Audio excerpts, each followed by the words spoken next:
Assalamualaikum warahmatullahi wabarakatuh. Halo semuanya, perkenalkan namaku Rizka Novalin dengan NIM 11076200264 dari kelas G PGSD Angkatan 2020 Fakultas Ilmu Pendidikan Universitas Negeri Jakarta. Video ini dibuat untuk memenuhi tugas akhir mata kuliah konsep dasar pendidikan Pancasila dan Kewarganegaraan yang diampuh oleh Bapak Dr. Otip Satibi Hidayat MPD. Di video kali ini aku mau memaparkan infografis tentang mata kuliah konsep dasar pendidikan Pancasila dan Kewarganegaraan serta hasil analisis KI, KD, PPKN di buku tema sekolah dasar. Sebelum membahas lebih lanjut informasinya, kita harus tahu dulu nih pengertian dari pendidikan nasional.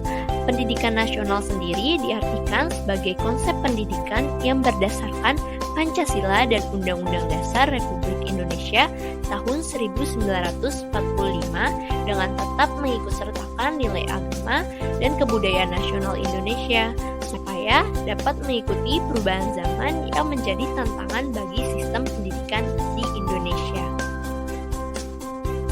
Pendidikan nasional juga memiliki tujuan.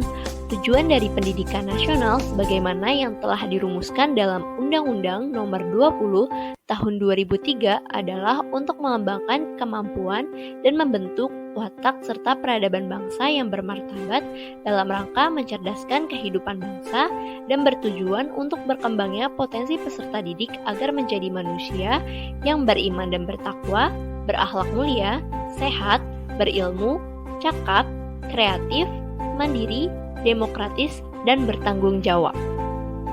Selanjutnya, kita akan membahas tentang pengertian dari pendidikan Pancasila dan Kewarganegaraan.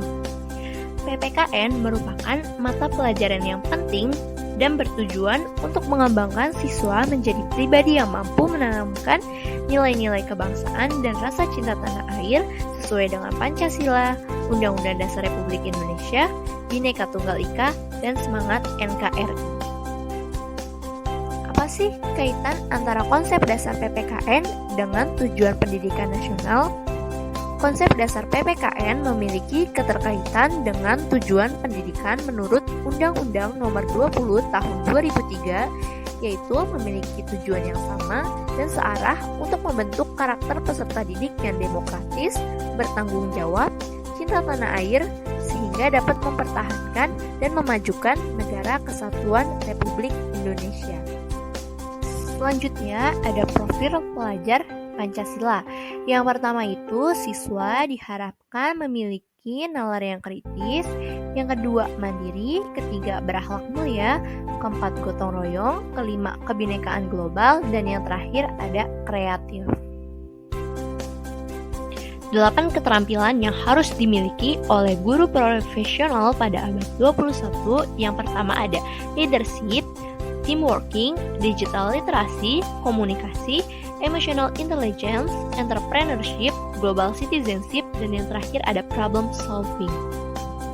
Selanjutnya, kita akan membahas hasil analisis untuk tema kelas 6 semester 1, yaitu tema 4 dengan judul globalisasi, dan subtema 1 yaitu globalisasi di sekitarku. Yang kedua, globalisasi dan manfaatnya, dan subtema ketiga, globalisasi dan cinta tanah air.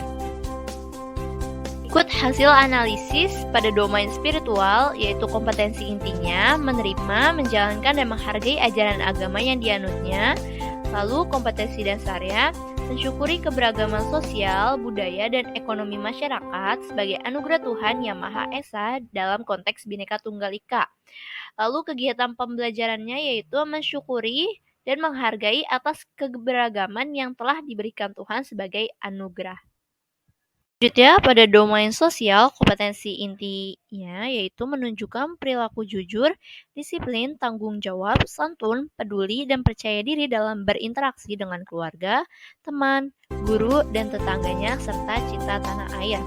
Kompetensi dasarnya yaitu bersikap toleran dalam keberagaman sosial, budaya, dan ekonomi masyarakat dalam konteks Bhinneka Tunggal Ika.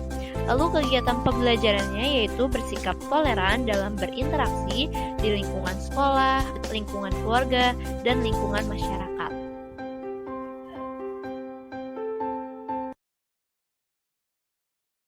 Selanjutnya, pada domain pengetahuan, kompetensi intinya yaitu memahami pengetahuan faktual, konseptual, prosedural, dan metakognitif pada tingkat dasar dengan cara mengamati, menanya, dan mencoba berdasarkan rasa ingin tahu tentang dirinya, makhluk ciptaan Tuhan, dan kegiatannya, serta benda-benda yang dijumpainya di rumah, sekolah, dan tempat bermain.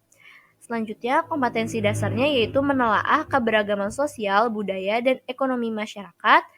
Lalu, kegiatan pembelajarannya yaitu dapat memahami keberagaman sosial, budaya, dan ekonomi.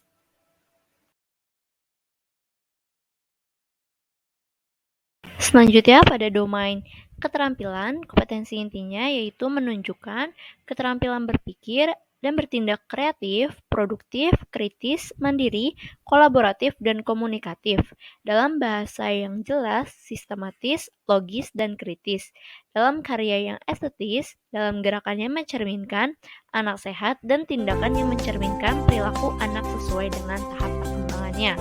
Lalu pada kompetensi dasarnya yaitu mengkampanyekan manfaat keberagaman sosial, budaya, dan ekonomi. Lalu kegiatan pembelajarannya yaitu menciptakan hal kreatif seperti mengkampanyekan keberagaman. Kesimpulan yang dapat kita ambil dari infografis ini yaitu Pancasila sebagai dasar negara yang menjadikannya landasan utama dalam berbagai jenis aturan apapun, sehingga dapat dinyatakan bahwa pendidikan Pancasila merupakan hal penting dalam membangun karakter bangsa Indonesia. Karakter yang perlu dikembangkan oleh bangsa Indonesia hendaknya berupa konsep, nilai-nilai, dan tindakan yang sesuai dengan aturan yang berlaku. Pembentukan nilai moral, kecintaan terhadap tanah air, pendidikan politik, dan kesadaran hukum perlu juga ditanamkan. Mengingat hal tersebut, maka pendidikan Pancasila dan kewarganegaraan perlu diajarkan dari tingkat pendidikan dasar hingga pendidikan yang paling tinggi, karena mengingat misi dan tujuan PPKN yaitu membentuk karakter warga negara.